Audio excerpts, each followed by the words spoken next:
Han subber med bakbenen. Jeg tror ikke det er Tina sin hest. Nei, men jeg tror den blir alt for tung for hennes type. Så jeg kan dra bakbenen. Det ser ut som pølse som har bare fått påplassert bein og hode på. Filmer du nå? Ja.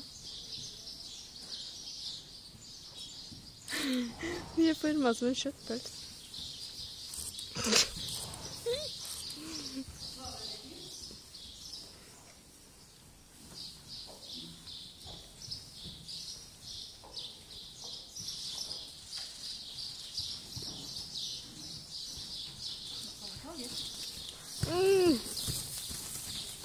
Monstertruck.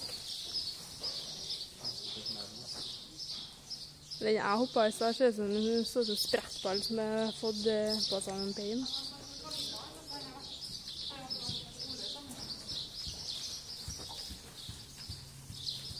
Åh, vondt i ryggen.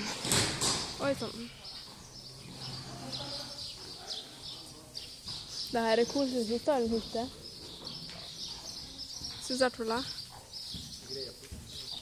Og jeg likte hestene skikkelig godt.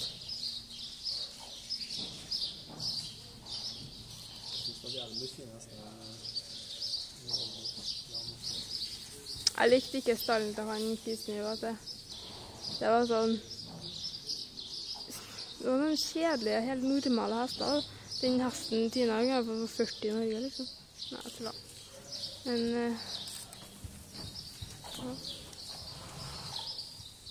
Og det Eva så var det sånn skikkelig klysestall. Jeg ble sur når jeg ikke greide å ri den jævla hesten da. Min for at den klikker seg, eller? Må man bruke sporer på den? Hæ? Bruke sporer på den?